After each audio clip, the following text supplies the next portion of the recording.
Teacher ഇന്നലെ നമ്മൾ കണ്ടതാണ്. ടീച്ചർ ഇതിനകം തന്നെ പരാതി നൽകിയിട്ടുണ്ടെന്നാണ് മനസ്സിലാക്കുന്നത്. എങ്ങനെയാണ് ഈ ആരോപണത്തെയൊക്കെ എങ്ങനെയാണ് നോക്കിക്കാണുന്നത്? എന്താണ്, ഏത് തരത്തിലുള്ള നടപടിയാണ് നമ്മൾ സ്വീകരിക്കാൻ പോകുന്നത്? നമ്മളെ സ്ത്രീകൾക്ക് കുടുംബജീവിതവും പൊതുജീവിതവും എല്ലാവർക്കും ഉള്ളതുപോലെയല്ലേ സ്ത്രീകൾക്കും ഉണ്ട് എന്നുള്ളൊരു യാഥാർത്ഥ്യം സമൂഹം തിരിച്ചറിയുക. അപ്പോൾ അതുകൊണ്ട് ഏതെങ്കിലും തരത്തിൽ സ്ത്രീകളെക്കുറിച്ച് അപവാദം പ്രചരിപ്പിച്ചാൽ സ്ത്രീകളൊക്കെ തിരിച്ച് വീടിനകത്തേക്ക് അടുക്കളയിലേക്ക് കയറും എന്ന വിശ്വാസത്തിൽ ജീവിക്കുന്ന ചില മനുഷ്യരിപ്പോഴും ഉണ്ട്. പക്ഷെ അവർ പൊതുസമൂഹത്തിൽ രാഷ്ട്രീയ പ്രവർത്തകരായിട്ട് നടക്കുന്നുണ്ട്, അല്ലെങ്കിൽ സോഷ്യൽ മീഡിയ കൈകാര്യം ചെയ്യുന്നവരായിട്ടുണ്ട്, അല്ലെങ്കിൽ മറ്റുള്ളവരുടെ മുന്നിൽ നല്ല ആളുകളായി ഉള്ളവരുണ്ട്. പക്ഷെ അവരൊക്കെ വിചാരിക്കേണ്ട അവർ സാമാന്യ ബോധം അത് മാറണം. അവരുടെ ആ ബോധം, നിലവിലുള്ള ആ ഒരു ബോധതലത്തിൽ നിന്ന് അവർ മാറി സമൂഹത്തിൽ എല്ലാ വ്യക്തികൾക്കും അന്തസ്സായി ജീവിക്കാനുള്ള അവകാശമുണ്ട് എന്നുള്ളൊരു ബോധ്യത്തിലേക്ക് അവർ വരണം. സ്ത്രീകൾക്ക് മാത്രമല്ല കേട്ടോ, സ്ത്രീകൾ, പുരുഷന്മാർ, ട്രാൻസ്ജെൻഡേഴ്സ്. അപ്പോൾ സ്ത്രീകളെ അപവാദം പ്രചരിപ്പിച്ച് മോശക്കാരാക്കുക, അവർ തിരിച്ച് വീട്ടിലേക്ക് പൊക്കോളും എന്നുള്ള മിഥ്യാധാരണയിൽ ജീവിക്കുന്ന കുറച്ച് മനുഷ്യർ ഇന്നുണ്ട് സമൂഹത്തിൽ. കേരളം എത്രയോ മാറിപ്പോയി അല്ലേ? പല കാര്യത്തിലും നമ്മൾ മാറി. വിദ്യാഭ്യാസത്തിൽ നമ്മൾ മാറി, ആരോഗ്യത്തിൽ മാറി, ശുചിത്വത്തിൽ മാറി. പക്ഷേ ഈ ശുചിത്വം പുറത്തുള്ള ശുചിത്വം മാത്രമാണ്. ഈ എല്ലാ അഴുക്കുകളും മനസ്സിനുള്ളിലേക്ക് വലിച്ചെറിയുന്ന മനുഷ്യരുണ്ട് എന്ന് കഴിഞ്ഞ കുറച്ച് ദിവസങ്ങളായി. ഇന്നും ഇപ്പം എനിക്കുണ്ടായ ഒരു അനുഭവം വെച്ചിട്ട് ഞാൻ പറയുകയാണ്. അതിനു മുൻപും നമുക്കറിയാമല്ലോ, സ്ത്രീകളെ കുറിച്ച് മോശമായി പ്രചരിപ്പിക്കുക, അതിൻ്റെ പേരിൽ രാഷ്ട്രീയത്തിൽ നേരിടുന്ന ചില വെല്ലുവിളികളെ നിന്ന് രക്ഷപ്പെടാൻ കഴിയുമോ എന്ന് പരീക്ഷിക്കുകയാണ് സ്ത്രീകളെ വെച്ചിട്ട്. അതേതായാലും കേരളത്തിലെ സ്ത്രീകൾ പ്രത്യേകിച്ച് അംഗീകരിച്ചു കൊടുക്കാൻ പോകുന്നില്ല. അതുകൊണ്ടാണ് സ്ത്രീകൾ പലരും പ്രതികരിക്കാൻ തയ്യാറായിട്ട് മുന്നോട്ട് വരുന്നത്. ഇപ്പോൾ ദീർഘകാലമായിട്ട് ഈ രംഗത്തുണ്ട്, രാഷ്ട്രീയ രംഗത്തുണ്ട്. ഒരുപക്ഷെ ഇത്തരത്തിലുള്ളൊരു ആരോപണമൊക്കെ ആദ്യമായിട്ടായിരിക്കാം. ഒരുപാട് രാഷ്ട്രീയ ആരോപണങ്ങളൊക്കെ നേരിട്ടും കണ്ടും കേട്ടും ഒക്കെ ശീലമുള്ളതാണ്, അതിനെ നേരിട്ടിട്ടുമുണ്ട്. പക്ഷേ ഇത്തരത്തിൽ ഇങ്ങനെ ഒരു ആരോപണം വന്നൊരു ടീച്ചർക്ക് ഏതെങ്കിലും തരത്തിലൊരു ബുദ്ധിമുട്ട്, മാനസികമായിട്ടൊരു ബുദ്ധിമുട്ട് വരുമായിരിക്കും. പക്ഷേ എങ്ങനെയാണ് അതിനെ കാണുന്നത്? അല്ല, നമ്മൾ ഈ അപ്രതീക്ഷിതമായിട്ടേ നമ്മളിപ്പോൾ ഞാനൊരു പൊതു വേദിയിലിരിക്കുമ്പോഴാണ് എൻ്റെ ഒരു സുഹൃത്തു കൂടിയായിട്ടുള്ള ഒരു കോൺഗ്രസ്സുകാരൻ, നമ്മുടെ പ്രാദേശികമായിട്ടുള്ളൊരു കോൺഗ്രസ്സുകാരൻ എൻ്റെ സുഹൃത്തു കൂടിയാണ്. അപ്പോൾ അദ്ദേഹം എൻ്റെ അടുത്തിരിക്കുകയാണ്. അപ്പോൾ എന്നോട് പറഞ്ഞു, ടീച്ചറെ ഒരു ബോംബ് പൊട്ടും. അപ്പോൾ എനിക്കൊന്നും മനസ്സിലായില്ല. ചോദിച്ചാൽ എന്തെന്നാ, അപ്പോൾ എന്താണെന്ന് ചോദിച്ചപ്പോൾ ടീച്ചർ അത് ധൈര്യമായിട്ട് നേരിടാൻ തയ്യാറാവണം, ഒരു ബോംബ് പൊട്ടാൻ സാധ്യതയുണ്ട്. അപ്പം ഞാൻ പറഞ്ഞു എന്താ പറയൂ എന്ന് പറഞ്ഞപ്പോഴാണ് പുള്ളി പറഞ്ഞത്, ഇങ്ങനെ ടീച്ചറിനെ കുറിച്ചും നമ്മുടെ ഇവിടുത്തെ ഒരു MLA കുറിച്ചും ചേർത്ത് വെച്ചിട്ട് അപവാദം പ്രചരിപ്പിക്കുന്നുണ്ട്. ഞാൻ പറഞ്ഞു പ്രചരിപ്പിക്കട്ടെ, അപ്പം നമ്മൾ അത്രേ കണക്കാക്കിയുള്ളൂ. അത് കഴിഞ്ഞ് പിന്നെ ഈ പേരും ഊരും ഇല്ലാത്ത പോസ്റ്റർ, എനിക്കൊരു പണ്ട് കാലത്ത് പോലും ഇല്ലാത്ത വിധത്തിൽ മനസ്സിൻ്റെ വൈകൃതവും കൂടുതലായിപ്പോയ ആഴത്തിൽ ഈ വൈകൃതം ബാധിച്ചിട്ടുള്ള ചില ആളുകൾ നമ്മുടെ സമൂഹത്തിലുണ്ട്. എല്ലാവരും അല്ല, ചിലർ അവരുണ്ട്. പിന്നീടാണ് ഫോട്ടോ അടക്കം വെച്ചിട്ട് ഇല്ലേ ഇവർ മനസ്സിലാക്കേണ്ടത്, സ്ത്രീകളെന്ന് പറഞ്ഞാൽ കേവലം ലൈംഗികതയ്ക്ക് വേണ്ടി മാത്രമുള്ള ഒരു ഉപകരണമല്ല. എല്ലാ മനുഷ്യർക്കും ഉള്ളതുപോലെ ലൈംഗികതയും വിചാരങ്ങളും ഇതൊക്കെ ഉള്ളപ്പോൾ തന്നെ ഒരു സാമൂഹ്യ ജീവിതവും ഒക്കെയുണ്ട്. ഇതൊക്കെ ഓരോ മനുഷ്യൻ്റെ ഓരോ അംശങ്ങളാണ് ഇല്ലേ? എന്നിട്ട് അതിനെ വെച്ചിട്ട് രാഷ്ട്രീയമായി തകർക്കുക. പിന്നെ ഇന്നിപ്പോൾ വലതുപക്ഷ രാഷ്ട്രീയം നേരിടുന്ന ചില ജീർണതകൾ, ആ ജീർണതകളെ മറയ്ക്കാൻ ഒരു തരത്തിലും പറ്റുന്നില്ല. എനിക്ക് പറയാനുള്ളത്, ഏത് രാഷ്ട്രീയ പ്രസ്ഥാനത്തിലാണെങ്കിലും സ്ത്രീകൾക്കെതിരെ മോശമായി പെരുമാറുന്ന വ്യക്തികളെ അകറ്റി നിർത്താൻ രാഷ്ട്രീയ പാർട്ടികൾ തയ്യാറാവണം. അത് ഇപ്പോൾ വലതുപക്ഷ രാഷ്ട്രീയമാണെങ്കിൽ ഇന്നത്തെ കാലത്ത് നമുക്കറിയാമല്ലോ, കുറേ വലിയ ആരോപണങ്ങൾ സ്ത്രീകൾക്കെതിരെ, ശിശുഹത്യയുമായി ബന്ധപ്പെട്ടിട്ടുള്ള കാര്യങ്ങൾ, ഭ്രൂണഹത്യയുമായി ബന്ധപ്പെട്ടിട്ടുള്ള കാര്യങ്ങൾ, ഇതൊക്കെ മാധ്യമങ്ങളിലൂടെയൊക്കെ കഴിഞ്ഞ 1-2 ആഴ്ചയായിട്ട് ചർച്ച ചെയ്യപ്പെടുന്ന സംഭവങ്ങളാണ് അല്ലേ? അപ്പോൾ ഒരു ക്രൈം ചെയ്ത ഒരു വ്യക്തി, ആ വ്യക്തിക്കെതിരെ നിരന്തരമായി ചർച്ചയും കാര്യങ്ങളും ഒക്കെ നടക്കുമ്പോൾ അതിനെ രക്ഷിക്കാൻ ശ്രമിക്കുന്നതിൻ്റെ ഭാഗമായി മറ്റ് സ്ത്രീകളെ ഈ അപവാദ പ്രചരണവും തെറ്റായ വാർത്തകളും, അതിൻ്റെ അകത്തൊരു മാന്യനായൊരു വ്യക്തി എൻ്റെ വീടിൻ്റെ മുന്നിൽ ഈ ഫുട്ബോൾ കമൻട്രി പോലെ അല്ലേ, സ്പോർട്സിലൊക്കെ കമൻട്രി പറയുന്നത് പോലെ, ഇതാ ഇപ്പോൾ ഇന്നതാണ് നടക്കുന്നത്, ചവിട്ടിപ്പൊളിക്കുകയാണ്, എന്താണാവോ അദ്ദേഹത്തിനെ കൂടി ഈ സഹായത്തിന് വിളിക്കാതിരുന്നത്? എനിക്കതാ തോന്നിയത്.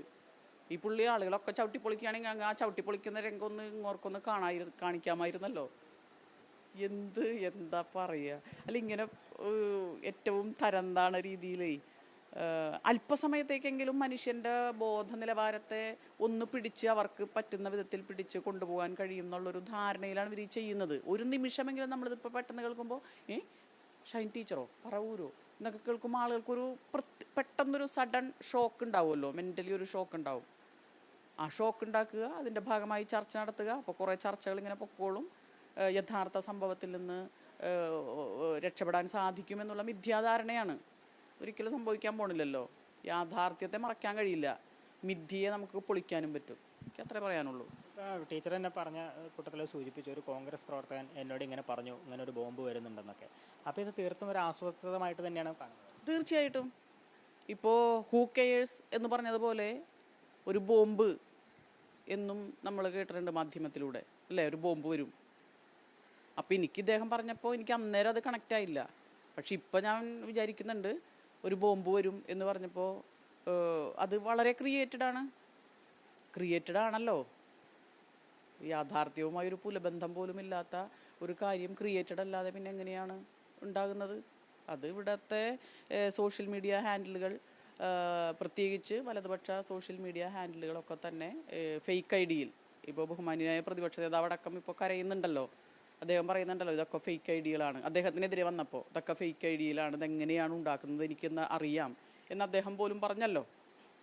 അപ്പോൾ എന്താ പറയുക, കൊണ്ടു നടന്നതും നീയേ ചാത്ത, കൊണ്ടുപോയി കൊല്ലിച്ചതും നീയേ ചാത്ത എന്നുള്ള അവസ്ഥയിലേക്കാണ് വരുന്നത്. അത് ഇനിയെങ്കിലും തിരിച്ചറിഞ്ഞ് മുന്നോട്ട് പോകണം. കോൺഗ്രസ്സിലെ സ്ത്രീകളെ അടക്കം ഇല്ലേ, അവർ പ്രതികരിച്ചതിൻ്റെ പേരിൽ സ്ത്രീകളെ അടക്കം എന്തെല്ലാം രീതിയിലാണ് ഈ പബ്ലിക് ഡൊമൈനിലിട്ട് സോഷ്യൽ മീഡിയയിലൂടെ അപവാദം, അല്ലേ, ചീത്തവിളികൾ ഇന്നും തുടരുകയല്ലേ. അതൊക്കെ ഇപ്പോൾ അതേ സോഷ്യൽ മീഡിയയിലുണ്ടല്ലോ. ബോംബ് എന്ന് പറഞ്ഞ പ്രതിപക്ഷ നേതാവാണ്, അദ്ദേഹത്തിൻ്റെ മണ്ഡലത്തിൽ കൂടിയാണ് ടീച്ചർ ജീവിക്കുന്നത്. അപ്പോൾ അദ്ദേഹത്തിൻ്റെ ഭാഗത്തു നിന്ന്, അല്ലെങ്കിൽ അദ്ദേഹവുമായി ബന്ധപ്പെട്ട കേന്ദ്രങ്ങൾ തന്നെയാണോ ഇങ്ങനെ ഇത്തരത്തിലുള്ളൊരു ആരോപണം ഉയർത്തിക്കൊണ്ടുവരുന്നതിന് പിന്നെ? തീർച്ചയായിട്ടും അങ്ങനെ തന്നെയാണ് വിശ്വസിക്കുന്നത്. വളരെ ക്രിയേറ്റഡായി ഇപ്പോൾ ഇവിടെയാണെങ്കിൽ പെരുമ്പടന്നയിലുള്ള ഈ സോഷ്യൽ മീഡിയ കോൺഗ്രസിൻ്റെ ഹാൻഡിൽ ചെയ്യുന്ന ഒരു ഗോപാലകൃഷ്ണൻ, അദ്ദേഹത്തിൻ്റെ ഫേസ്ബുക്കിൽ നിന്നാണ് നമ്മളത് ആദ്യം പോസ്റ്റർ കാണുന്നത്. പക്ഷെ അന്ന് പേരും ഊരും പേരില്ല, ചിത്രം, അങ്ങനത്തെ കാര്യങ്ങളൊന്നുമില്ല. അപ്പോൾ നമ്മൾ നിയമപരമായി സമീപിക്കണമെങ്കിൽ കൃത്യമായി ഇതെന്താണെന്ന് അറിയണമല്ലോ. ഞങ്ങളങ്ങനെ വെയിറ്റ് ചെയ്യായിരുന്നു. ഇത് ക്രിയേഷൻ നടന്നിട്ടുള്ള ആളുകൾക്ക് അതിൻ്റെ പിന്നാലെ ഇടാനായിട്ട് ഇവർ തയ്യാറാക്കി വെച്ചിട്ടുണ്ടാവുമല്ലോ. അപ്പോൾ അത് വരട്ടെ എന്ന് വിചാരിച്ച് ഞങ്ങൾ വെയിറ്റ് ചെയ്തിരിക്കുകയായിരുന്നു. ഈ ആരോപണത്തെ എങ്ങനെയാണ് നമ്മൾ നേരിടുന്നത്? നിയമപരമായ രാഷ്ട്രീയമായി നേരിടുമെന്ന് പാർട്ടിയും പറഞ്ഞിട്ടുണ്ട്. പാർട്ടി ജില്ലാ സെക്രട്ടറി കഴിഞ്ഞ ദിവസം മാധ്യമങ്ങളുടെ ആ കാര്യം പ്രതികരിക്കേണ്ടത്. ടീച്ചർ ഇതിനകം തന്നെ പരാതി കൊടുത്തോ? എങ്ങനെയാണ്, ഏത് തരത്തിലാണ് മുന്നോട്ട് പോകാൻ ഉദ്ദേശിച്ചത്? ഞാൻ ബഹുമാനപ്പെട്ട മുഖ്യമന്ത്രിക്ക് പരാതി കൊടുത്തിട്ടുണ്ട്, DGPക്ക് കൊടുത്തിട്ടുണ്ട്, പിന്നെ വനിതാ കമ്മീഷന് കൊടുത്തിട്ടുണ്ട്. അപ്പോൾ എന്തായാലും കേരളത്തിൻ്റെ ഇന്നത്തെ ഒരു രാഷ്ട്രീയ പരിസരം വെച്ചിട്ട് കൃത്യമായ നിയമ നടപടി ഉണ്ടാവും എന്ന് തന്നെയാണ് ഉറച്ചു വിശ്വസിക്കുന്നത്. സ്ത്രീകളൊക്കെ വലിയ ഒരു വിശ്വാസത്തിൽ നമ്മുടെ ഗവൺമെൻറ്റിനെ, ഇടതുപക്ഷ ജനാധിപത്യ മുന്നണിയുടെ ഗവൺമെൻറ്റിനെ, അതിന് നേതൃത്വം നൽകുന്ന കേരളത്തിൻ്റെ ബഹുമാന്യനായ ശ്രീ പിണറായി വിജയൻ മുഖ്യമന്ത്രിയെ ഒക്കെ തന്നെ വിശ്വാസത്തിലെടുക്കുന്ന ഒരു കേരള സമൂഹമാണ്. അതിൽ രാഷ്ട്രീയ ജാതി മത വ്യത്യാസങ്ങളൊന്നുമില്ല. ഞങ്ങൾക്ക് വിശ്വസിക്കാൻ പറ്റുന്ന ഒരു ഭരണകൂടമാണ് എന്നുള്ളൊരു വിശ്വാസമുണ്ട്. ആ വിശ്വാസം എനിക്കുണ്ട്. അപ്പോൾ അതിൻ്റെ ഭാഗമായി കൃത്യമായ നടപടി, ഏതറ്റം വരെയും പോകാൻ പറ്റുമോ ആ നടപടി എടുക്കണം. എനിക്കെതിരെ ഉണ്ടായിട്ടുള്ള ആരോപണങ്ങൾക്കെതിരെ കൃത്യമായ രീതിയിൽ എനിക്ക് പറ്റാവുന്ന വിധത്തിൽ പ്രതികരിക്കണം. കാരണം ഇതിൻ്റെ പിന്നാലെ ധാരാളം സ്ത്രീകൾ പൊതുപ്രവർത്തന രംഗത്തോട്ട് വരാനിരിക്കുന്നുണ്ടല്ലോ, വന്നു കഴിഞ്ഞവരുണ്ട്. അപ്പോൾ അവരൊക്കെ തിരിച്ച് ഇതൊക്കെ ഉപേക്ഷിച്ച് അയ്യോ നമുക്ക് പറ്റിയതല്ല എന്ന് വിചാരിച്ച് തിരിച്ചു പോകേണ്ടവരല്ല. എനിക്ക് തോന്നുന്നു പുതിയ ജനറേഷൻ അങ്ങനെയുള്ളവരല്ല. പുതിയ ജനറേഷനിലെ സ്ത്രീകളെ സംബന്ധിച്ച് അവർ വളരെ എന്താ പറയുക, കേപ്പബിളാണ്. പൊതുപ്രവർത്തനത്തിന് ഞങ്ങൾക്കും അവകാശമുണ്ട്, ഞങ്ങളും പ്രതികരിക്കും, ഇങ്ങനെ എന്തെങ്കിലും നിസ്സാരമായ ഇക്കിളി വാർത്തകളൊക്കെ പറഞ്ഞാലൊന്നും ഞങ്ങൾ പിന്നോട്ട് പോകുന്നവരല്ല എന്നുള്ളൊരു കൃത്യമായ ധാരണയുണ്ട്. അപ്പോൾ അതും അപ്പോൾ തന്നെ ഞങ്ങളെപ്പോലുള്ള പൊതുപ്രവർത്തനത്തിന് രംഗത്ത് നിൽക്കുന്നവർ നേരിടുന്ന ഇത്തരം അധിക്ഷേപത്തെ കൃത്യമായി പ്രതികരിക്കാനുള്ള എന്താ പറയുക, ഞങ്ങൾക്കൊരു ഉത്തരവാദിത്വമുണ്ട്. ഒരു ഒരു ഒരു പഴയ ജനറേഷനെന്നോ അല്ലെങ്കിൽ കടന്നു പോയിക്കൊണ്ടിരിക്കുന്ന ഒരു ജനറേഷനെന്നോ എന്നുള്ള രീതിയിൽ പൊതുപ്രവർത്തന രംഗത്ത് ഇത്തരം അസഭ്യവും അപവാദ പ്രചരണവും ഒക്കെ നേരിടുമ്പോൾ കൃത്യമായി പ്രതികരിക്കണം എന്ന് കാണിച്ചു കൊടുക്കാൻ വേണ്ടി കൂടിയാണ്. അപ്പം ഞാൻ ഇലക്ഷൻ കഴിഞ്ഞ് പരാജയപ്പെട്ടപ്പോൾ ഞാൻ ആദ്യം ചെയ്തത് എൻ്റെ സ്കൂളിലേക്ക്, എൻ്റെ ക്ലാസ് മുറികളിലേക്ക് പോവുകയാണ് ചെയ്തത്. അതായത് ഇപ്പോൾ കഴിഞ്ഞ ദിവസം ഒരു കുട്ടി, ഞങ്ങളുടെ പൊതുവിദ്യാലയത്തിലൊരു കുട്ടി പ്രതികരിച്ചല്ലോ, തോറ്റവരെ കളിയാക്കരുത്. അവൻ ആ കുട്ടി കൊടുത്ത ഒരു മെസ്സേജ് ഉണ്ടല്ലോ, അതിൻ്റെ അരികു പോലും ഇല്ലാത്ത ആളുകൾ ആണ് ഈ സോഷ്യൽ മീഡിയയിൽ ഫുട്ബോൾ കമൻട്രിയായി അത് ടീച്ചറുടെ വീട്ടിൽ ഇന്നത് നടക്കുന്നു, തത്സമയ സംപ്രേഷണം. ഇത്രയും കാലം ജീവിച്ചല്ലോ, ഇത്രയും കാലം മനുഷ്യരൂപത്തിൽ ജീവിച്ച ഒരാൾ അല്ലേ, ആ പ്രായത്തെങ്കിലും മാനിച്ച്, 4ാം ക്ലാസ്സുകാരനായ കുട്ടിയാണ് പറഞ്ഞത് തോറ്റവരെ കളിയാക്കരുത് എന്ന് പറഞ്ഞാൽ മിനിമം ബോധ്യം പോലും ഇല്ലാത്ത, എന്താ പറയുക, നിങ്ങൾ മാധ്യമങ്ങൾ ഇത്തരക്കാരെ തുറന്നു കാണിക്കണം. അവരോട് ചോദിക്കണം, ഹലോ എന്താണ്, നിങ്ങൾ എന്താ കണ്ടത്, ആരാ നിങ്ങളോട് പറഞ്ഞത്, ഇല്ലേ, ഇവിടെ കഥക് ചവിട്ടി പൊളിച്ചു ഇല്ലേ, അതൊക്കെ ചോദിക്കണം. അപ്പോൾ ഞാൻ പറയുന്നത് അതുകൊണ്ടാണ് പ്രതികരിക്കുന്നത്. കൃത്യമായി പ്രതികരിച്ച് എവിടം വരെ പോകാൻ പറ്റുമോ അത് ചെയ്യും. അതിന് നിയമപരമായി രാഷ്ട്രീയമായി എൻ്റെ പ്രസ്ഥാനം എൻ്റെ കൂടെ ഉണ്ടാവും. ഈ സ്ത്രീകളോടുള്ള കോൺഗ്രസിൻ്റെ മനോഭാവം പൊതുവെ കണ്ടതാണ് ഇപ്പോൾ രാഹുൽ മാങ്കൂട്ടത്തിൽ വിഷയത്തിലൊക്കെ. അപ്പോൾ ഇത് ഒരു പൊതു സ്വഭാവമായിട്ട് അവരെടുത്തിരിക്കുക എന്നുള്ളതാണ്. സ്ത്രീകൾ, പൊതുരംഗത്തുള്ള സ്ത്രീകൾ അവരെ ഇത്തരത്തിൽ വളരേണ്ടതില്ല, അല്ലെങ്കിൽ അത്തരത്തിലുള്ള ആരോപണങ്ങളിലൂടെ നശിപ്പിച്ച് കളയാം എന്നൊരു ആറ്റിറ്റ്യൂഡിലേക്ക് കോൺഗ്രസ് മാറിയിരിക്കുകയാണ്. അതെ, അത് പൊതുവേ നമ്മുടെ സമൂഹത്തിൽ ഒരു സ്ത്രീ വിരുദ്ധതയുണ്ടല്ലോ. സ്ത്രീകൾക്ക് ഇന്നതൊക്കെ പാടുള്ളൂ. മാധ്യമങ്ങളുടെ ഇടയ്ക്കും ഇല്ലേ. ഇപ്പോൾ ഇവിടുത്തെ ഒരു പൊതുപ്രവർത്തകനും ജനപ്രതിനിധിയുമായിട്ടുള്ള ഒരാളിൽ നിന്ന് എന്തെല്ലാം മോശത്തരങ്ങളും പ്രവൃത്തികളും വാക്കുകളും അധിക്ഷേപങ്ങളും ഒക്കെ തന്നെ നമ്മുടെ മാധ്യമ പ്രവർത്തകർ നേരിട്ടു ഇല്ലേ. അന്നൊക്കെ നിങ്ങളും പ്രതികരിക്കണ്ടേ, നിങ്ങളുടെ കൂടെയുള്ളവരല്ലേ. അപ്പം അത് പ്രതികരിക്കാതിരിക്കുമ്പോൾ ഇവർക്ക് അടിക്കാനുള്ളൊരു ശക്തി, ഇവർക്ക് അതിൻ്റെ ഒരു ആത്മബലം, എന്തുമാകാം, എന്തും ചെയ്യാം. സ്ത്രീകളെക്കുറിച്ച് മോശമായി പറഞ്ഞാൽ, അവരെക്കുറിച്ച് ദ്വയാർത്ഥ പ്രയോഗം നടത്തിയാൽ അവർ തിരിച്ചു പൊക്കൊള്ളും, വായടച്ചുകൊള്ളും, മിണ്ടാതിരുന്നുകൊള്ളും എന്നുള്ള ധാരണയിൽ ഒരു പഴയ മൂല്യബോധം ഉണ്ടല്ലോ, അത് വെച്ചുകൊണ്ടിരിക്കുന്നവരാണ് കൂടുതലും. അപ്പോൾ അതിനെ എന്താ പറയുക, കറക്റ്റ് ചെയ്യുക എന്നുള്ളത് മാധ്യമങ്ങളുടെ ഒരു രീതി കൂടിയാണ്. നിങ്ങൾക്കിടയിലും ഇത്തരം നമ്മുടെ സ്ത്രീകൾ പ്രവർത്തിക്കുന്നുണ്ടല്ലോ, അവർക്കെതിരെയും ഉണ്ടാകുമ്പോൾ നിങ്ങൾ ഇതേപോലെ മൈക്കും ക്യാമറയും ഈ മനോവൈകൃതം ബാധിച്ചിട്ടുള്ള, അത് രാഷ്ട്രീയ പ്രവർത്തകരാവട്ടെ ജനപ്രതിനിധികളാവട്ടെ ഏത് കൊമ്പത്ത ആളുമാവട്ടെ, അവർക്കെതിരെ കൂടി തിരിച്ചു വെക്കണം.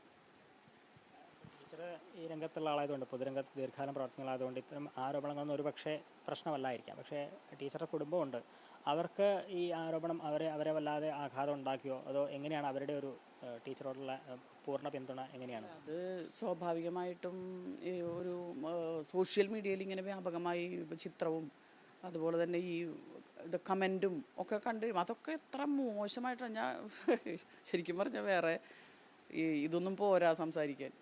അപ്പോൾ അതിലേക്കൊന്നും ഞാൻ ദീർഘമായിട്ട് പോകുന്നില്ല. അപ്പോൾ ഞാൻ പറയുന്നത് തീർച്ചയായിട്ടും ഒരു ഷോക്ക് ഉണ്ടാവും. പക്ഷേ ഞാനിവിടെ എൻ്റെ കുടുംബത്തിലും പറയാറുണ്ട്, പൊതുപ്രവർത്തനത്തിന് ഇറങ്ങുന്ന സ്ത്രീകളെക്കുറിച്ച് സമൂഹത്തിൽ ബഹുഭൂരിഭാഗവും ഇങ്ങനെ ബഹുഭൂരിഭാഗമല്ല കേട്ടോ, ഒരു കുറച്ച് ആളുകൾ ഇത്തരത്തിൽ അവരെ ടാർണിഷ് ചെയ്യാനും അവരെ വീടിൻ്റെ അകത്തേക്ക് തന്നെ ചുരുക്കാനും ഉള്ള പ്രവണതയുള്ള മാനസിക നിലയുള്ള സോഷ്യൽ ഏജൻസ് ഉണ്ട് നമ്മുടെ സമൂഹത്തിൽ. അതിൻ്റെ ഭാഗമായിട്ടുള്ള വ്യക്തികളുണ്ട്, മനുഷ്യരുണ്ട്. ആ മനുഷ്യരിൽ നിന്ന് ഇത്തരത്തിലുള്ള പല കാര്യങ്ങളും ഉണ്ടാവാം. ഇപ്പോൾ ലോക്സഭാ ഇലക്ഷന് മത്സരിക്കുമ്പോൾ ഞാനിവിടെ എൻ്റെ വീട്ടിൽ പറഞ്ഞത് പല കാര്യങ്ങളും വരും ഇല്ലേ. ഇപ്പോൾ അതിനു മുൻപ് നിയമസഭാ ഇലക്ഷനും ലോക്സഭാ ഇലക്ഷനും ഒക്കെ നടക്കുമ്പോൾ നമ്മൾ കാണുകയല്ലേ, ഓരോ സ്ഥാനാർത്ഥികളെക്കുറിച്ചും വീഡിയോ വരുന്നു, അവരുടെ കിടപ്പറ രംഗങ്ങൾ വരുന്നു. എന്തെല്ലാം കാര്യങ്ങളാണ് രാഷ്ട്രീയത്തിൽ ചർച്ച ചെയ്യേണ്ടത്. ഇതാണോ ഇല്ലേ? രാഷ്ട്രീയത്തിൽ ആശയപരമായ വാഗ്വാദങ്ങളാണ്. എൻ്റെ ആശയമാണ് ശരി എന്നിവിടെ വാദിക്കുമ്പോൾ അല്ല, ഈ ആശയമാണ് മനുഷ്യർക്ക് നല്ലത് എന്ന് മറ്റുള്ള ആൾ വാദിക്കുന്നു. അത് മനുഷ്യരാണ് സെലക്ട് ചെയ്യേണ്ടത്. ഏതാശയത്തിനും മനുഷ്യരാണ് അടിസ്ഥാനം. അപ്പം അങ്ങനെ പ്രവർത്തിക്കേണ്ടതിന് പകരം വ്യക്തികളെ ജോവധം ചെയ്യുക എന്ന് പറഞ്ഞാൽ ആ രാഷ്ട്രീയം കൈകാര്യം ചെയ്യുന്നതിൻ്റെ രാഷ്ട്രീയ പാപ്പരത്വവും ആശയദാരിദ്ര്യവുമാണ്.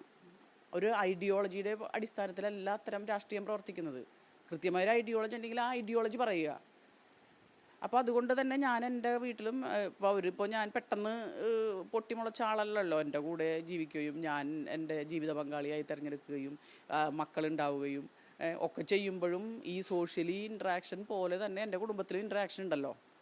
അപ്പോൾ അവരോട് ഇതൊക്കെ പറയുമായിരുന്നു, ഇങ്ങനെയൊക്കെ ഉണ്ടാവാൻ സാധ്യതയുണ്ട്.